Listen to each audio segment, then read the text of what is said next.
बारूद नगर का स्टेडियम लोगों से भरा हुआ था। सेमीफाइनल मैच अपने आखिरी पलों में था। भीड़ शोर मचा रही थी। चलो अर्जुन गोल करो। अर्जुन टीम का सबसे अच्छा प्लेयर बॉल लेकर आगे बढ़ा, लेकिन तभी एक दूसरी टीम के प्लेयर ने टक्कर मारी और वो जोर से गिर पड़ा। उसकी टांग बुरी तरह मुड़ गई। पूरा मैदान कुछ सेकंड्स के लिए शांत हो गया। कोच और खिलाड़ी भागकर उसके पास पहुंचे। डॉक्टर ने देखा और सिर हिला दिया।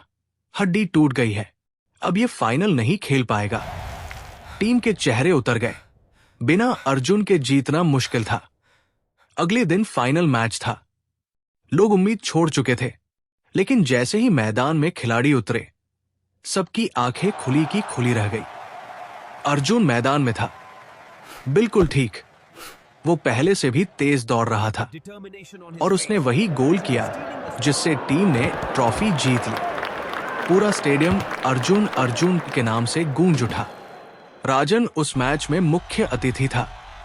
वो मंच से सब देख रहा था। चेहरे पर हल्की मुस्कान थी, पर आंखों में सवाल। फ्रैक्चर एक दिन में कैसे ठीक हो सकता है? उसने मन ही मन सोचा।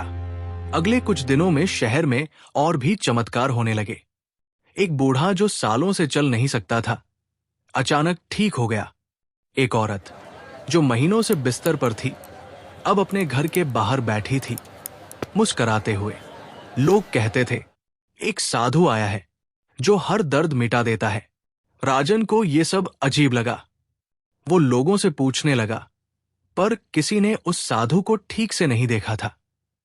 बस इतना सुनाई देता, रात में आता है, राख लगाए रहता है और उसके आसपास की हवा चमकती है। एक रात राजन सिटी पेट्रोल पर था। सड़कें खाली थी, हवा ठंडी थी। तभी उसकी नजर एक वाइट वैन पर पड़ी। वैन से कुछ लोग उतरे, कुछ बूढ़े, कुछ औरतें जो पहले बीमार या लाचार थे, अब बिल्कुल ठीक लग रहे थे। राजन ने दूर से देखा और सोचा, इस वैन का इन चमत्कारों से कुछ तो संबंध है। राजन की आंखें सिकुड़ गई। ये वही लोग हैं, उसने धीरे से कहा। वैन आगे बढ़ी। राजन ने उसे फॉलो किया।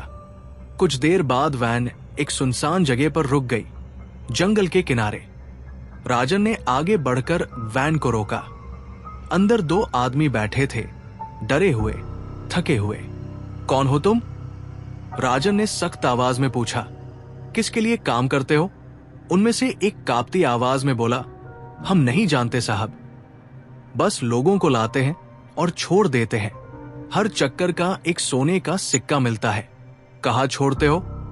राजन ने पूछा। काला वन के पास, दूसरे ने कहा। वहां एक आदमी आता है, राख लगाए हुए। वो कहता है, इनका इलाज हो जाएगा, हम बस छोड़कर वापस आ जाते हैं। राजन ने उनकी आंखों में देखा। उसे लगा वो झूठ नहीं बोल रहे। उसने उन्हें जाने दिया। फिर वो उसी रास्ते पर चला जहां वैन के टायर के निशान मिट्टी में खो गए थे। आगे बस पैरों के निशान थे जो सीधे काला वन की ओर जाते थे। राजन झुका, निशान देखा और बोला, अब कहानी यही छिपी है। वो जंगल की तरफ बढ़ने लगा। रात गहरी थी, पेड़ ऊंचे और सन्नाटा भारी। कहीं दूर से झिंगुरों की आवाज आ रही थी। इतनी गहरी रात में भी जंगल जगा हुआ महसूस हो रहा था। राजन तहकीकात कर रहा था कि उसी वक्त उसका कम्युनिकेटर बजा। स्क्रीन पर नाम चमका, मिनिस्टर कॉलिंग। राजन, आवाज घबराई हुई थी। शहर में कुछ बहुत अजीब हो रहा है। लोग गायब हो रहे हैं और उनके परिवार कह रहे हैं कि वो जानवर बन गए हैं। राजन ने पूछा, किसी जाने माने व्यक्ति का नाम? हां, मंत्री बोला, अर्जुन, हमारा स्टार प्लेयर। राजन की आंखों में ठंडक सी उतर आई। मुझे पता था, ये सब उसी साधु से जुड़ा है। उसने आसमान की तरफ देखा, बादल गरज रहे थे और जंगल की ओर से आती हवा ठंडी हो गई थी। अब सच्चाई यही मिलेगी, उसने कहा और अंधेरे में कदम रख दिए। दूर कहीं पेड़ों के बीच एक सुनहरी रोशनी चमकी, जैसे कोई उसका इंतजार कर रहा हो। राजन जंगल के और अंदर बढ़ता जा रहा था, जहां पेड़ों के बीच से हल्की सुनहरी रोशनी झिलमिला रही थी। कुछ कदम और बढ़ते ही राजन को एक झोपड़ी दिखाई दी। मिट्टी की दीवारें, बाहर जले हुए दिए और चारों तरफ राख से बने अजीब निशान। वो धीरे से अंदर गया। अंदर एक साधु बैठा था, लंबा, दुबला, माथे पर राख और चेहरे पर शांति के पीछे छिपी हुई दहशत। उसके चारों तरफ मिट्टी पर लाल अक्षरों में बने मंत्र चमक रहे थे। साधु ने बिना सिर घुमाए कहा, आ जाओ राजन, मैं तुम्हारा ही इंतजार कर रहा था। राजन चौंक गया, तो तुम्हें मेरा नाम भी पता है? साधु मुस्कुराया, तुम तो स्वस्थ दिखते हो, फिर क्या सुधार चाहिए तुम्हें?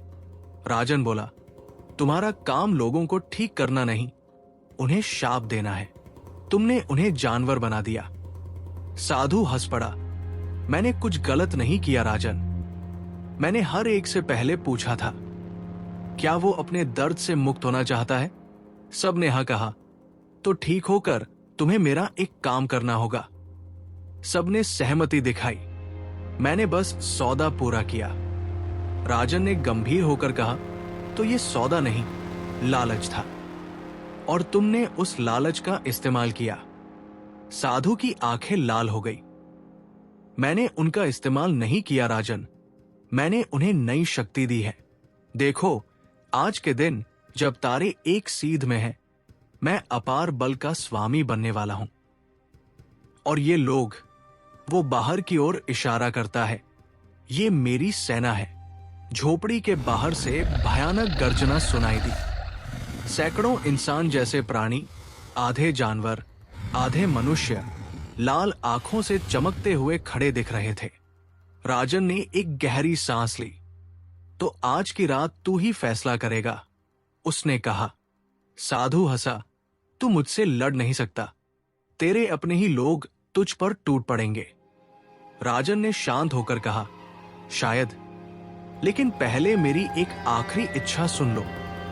साधु ने ठहाका मारा, बोल राजन, तेरी आखिरी इच्छा क्या है? राजन बोला, मैं चाहता हूं कि मैं यहां से सही सलामत निकल जाऊं। साधु ने बिना उसकी बात पूरी सुने ही कहा, ऐसा ही होगा, तथास्तु। फिर हंसते हुए बोला, समझदार हो राजन, जो मेरे रास्ते में नहीं आए। राजन ने हल्की मुस्कान दी, अभी मेरी बात पूरी नहीं हुई थी। उसने धीरे से कहा, और तेरी सेना तेरे ही खिलाफ हो जाए और तुझे खत्म कर दे। साधु की आंखों में डर उभरा। वो कुछ बोल पाता, उससे पहले उसके ही शब्दों का असर शुरू हो गया। उसकी सेना दहाड़ने लगी और पल भर में वो सब उसी पर टूट पड़े। साधु चीखने लगा। उसका शरीर काले धुएं में बदलता गया। उसकी सेना ने ही उसका अंत कर दिया। बहरूपीय साधु के खत्म होते ही उसका सारा जादू भी टूट गया और सभी लोग अपने असली रूप में वापस आ गए। सुबह की हल्की रोशनी पेड़ों के बीच उतर आई। लोग धीरे धीरे होश में आने लगे। किसी को याद नहीं था कि वो यहां कैसे पहुंचे। एक औरत बोली, हम यहां क्यों हैं? दूसरे आदमी ने कहा, हम तो बीमार थे। राजन ने उनकी ओर देखा और हल्के से मुस्कुराया। कहते हैं कर्म लौटकर जरूर आता है, पर आज तो सीधा स्पीड पोस्ट से आया है।